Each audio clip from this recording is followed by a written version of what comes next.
Yo, salut les amis, c'est Chris de Tech Digital, très heureux de vous retrouver une nouvelle fois. J'en profite pour remercier tous les nouveaux abonnés. Aujourd'hui, on va parler d'un truc dont Microsoft ne parle jamais vraiment. Un dossier caché de Windows 11 qui stocke toutes vos entrées clavier. Oui, Windows garde des infos sur ce que vous saisissez pour améliorer la prédiction et la correction. Mais tout se passe dans un module très discret qui s'appelle Input Personalization. Et je vais vous démontrer que ce module pose des vrais problèmes de confidentialité. Dans cette vidéo, on va voir ce que fait vraiment ce module et où il se trouve sur le PC. Et surtout, comment reprendre la main sur ce que Windows enregistre à propos de cette saisie. Vous allez voir, ce n'est pas d'apparano, c'est juste comprendre ce que fait Windows derrière notre dos et reprendre un peu le contrôle parce que, comme je le dis toujours, Tech Digital est la chaîne qui vous permettra de reprendre le contrôle de votre confidentialité dans le futur. Allez, go! Regarde bien en bas à droite de ton écran, tu vois un carré en couleur, tu cliques dessus, un clic égale s'abonner, ça récompense mon travail. Règle bien les notifications, la cloche surtout pour avoir toutes mes futures vidéos sur ton écran de bienvenue YouTube. Tu peux cliquer sur rejoindre pour me soutenir encore plus et comme je t'ai dit, tous les liens sont dans le descriptif, tu les vois ici, n'hésite pas à les mettre dans ton panier et tu pourras faire tes achats plus tard. Allez, c'est parti. Alors, Input Personalization, c'est quoi ? Exactement, c'est un module intégré à Windows 10 ou 11 qui analyse vos habitudes de saisie, la façon que vous tapez, les mots que vous corrigez avec les suggestions que Windows vous propose. Le problème, c'est que pour fonctionner, Windows va stocker certaines de ces données dans un dossier caché que presque personne ne connaît. On va y accéder avec cette commande, c'est user, votre nom, ça c'est l'emplacement, AppData, local, Microsoft, Input Personalization. Selon votre configuration, vous pouvez y trouver des fichiers liés à la prédiction, à la correction automatique, à la personnalisation du clavier. Rien d'illégal, mais clairement pas assez transparent. C'est pour ça que beaucoup d'utilisateurs préfèrent désactiver ce module ou carrément bloquer la collecte. Et comme je suis un garçon curieux, j'ai voulu demander directement à l'intelligence artificielle est-ce que ce dossier posait des problèmes de confidentialité, et vous allez voir, la réponse est très claire. Donc je vais ouvrir mon navigateur. Je vais aller sur Meta AI par exemple. Tac. On va essayer d'aller assez vite. Là. Est-ce que une personnalisation pose des problèmes de confidentialité, oui ou non?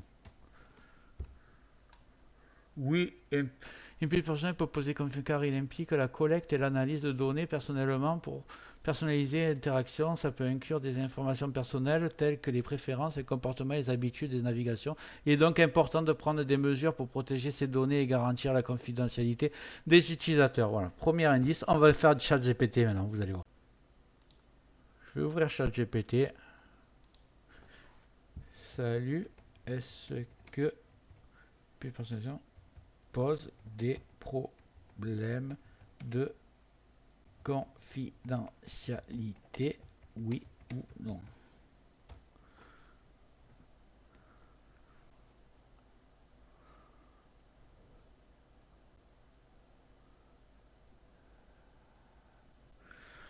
Ça dépend un peu ce que tu entends pour problème de confidentialité, mais oui, peut poser des problèmes pour la vie privée selon le réglage et l'usage. Gère la saisie, ça on le sait. Pourquoi ça peut poser des problèmes de confidentialité? Si le service fonctionne avec les réglages par défaut, il peut fuir des informations sensibles selon certains retours des données comme les frappes des textes. Bon voilà, je ne vais pas tout dire, mais voilà, vous pourrez lire, donc ça pose des vrais problèmes. Donc, selon ChatGPT et Meta AI, les deux disent oui, ce dossier pose réellement des problèmes de confidentialité parce qu'il peut stocker des données liées à votre saisie et à votre comportement clavier. Donc maintenant qu'on sait ça, on va voir comment désactiver officiellement ce module dans Windows. On commence par la méthode officielle, celle intégrée directement dans Windows. Vous allez cliquer ici. Non, on va faire barre de recherche PowerShell. Est-ce que vous voyez Windows PowerShell? Vous cliquez droit ici et vous faites exécuter en tant qu'administrateur. Là, vous avez votre PowerShell qui est ouvert, je vais ouvrir mon petit dossier script. Vous allez voir, je vais le mettre dans le... Vous inquiétez pas, ça a l'air hyper compliqué. Je vais le mettre dans le descriptif.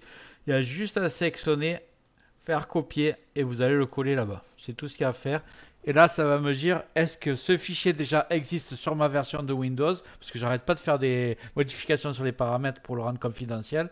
Et si c'est le cas, ça va le nettoyer automatiquement. Voilà. Là, ça me met qu'il a été vidé avec succès. Il n'existe pas sur ce profil. Voilà, le dossier Internet n'existe pas sur ce profil. Donc voilà, s'il existait, il a été nettoyé. Pour vous, ça sera nettoyé, comme ça vous serez tranquille. Vous pouvez garder cette commande, vous le faites de temps en temps. Ce qu'on va faire maintenant, je tiens à préciser qu'avec cette commande, on ne supprime pas le dossier lui-même, malheureusement. On vide simplement tout ce qui contient, si jamais il est présent. Et demain, si demain Windows recrée des fichiers dedans, vous aurez qu'à relancer ce script, cette commande que j'ai mis, vous l'enregistrez. C'est quand même très simple à faire. Maintenant, on va désactiver toutes les options liées au diagnostic et au retour utilisateur de Windows. Pourquoi? Parce que ces modules envoient des données à Microsoft, dont une partie est directement liée à votre utilisation du clavier, vos prédictions, vos corrections et vos habitudes de saisie. Donc c'est ça qui est désactivé par beaucoup d'utilisateurs. Pour commencer, on ouvre. Clic droit, paramètres, confidentialité. Et ici, diagnostic et commentaires. Là, vous voyez envoyer des données de diagnostic facultatif, vous décochez, améliorer l'écriture manuscrite de saisie. Il est désactivé pour moi, donc c'est bon. Voilà, vous faites attention que tout est désactivé. Voilà, tout est désactivé dans cette partie. Vous descendez, fréquence des commentaires, vous mettez jamais. Voilà, c'est tout ce qu'il y a à faire dans cette fenêtre. Et on a tout fait, on est tranquille. N'oubliez pas de temps en temps, une fois par mois, si ce dossier est présent, vous le videz avec le script que j'ai donné. Voilà, maintenant vous savez exactement comment fonctionne le dossier caché input personnalisation sur Windows. Et surtout comment vérifier s'il existe et le vider automatiquement.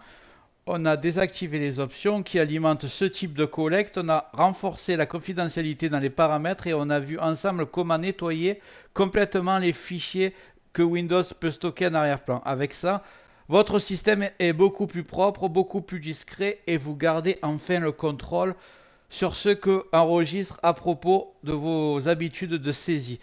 Si le dossier se recrée un jour, il suffira de réexécuter cette technique. Comme toujours, si cette vidéo vous a aidé, n'hésitez pas à liker. J'espère que la vidéo t'a plu. Si c'est le cas, tu mets un like. Tu peux mettre un commentaire, le carré en couleur en bas à droite. Tu peux cliquer dessus si tu n'es pas encore abonné. Tu mets les notifications surtout pour ne rien rater de mes futures vidéos. Et n'hésite pas à regarder le descriptif de la vidéo, les super affaires Amazon. Chaque achat, tu mets ça dans ton panier, tu achètes quand tu veux. Chaque achat ne te coûtera pas plus cher et soutient le développement de ma chaîne. Je te remercie, je te dis à très bientôt.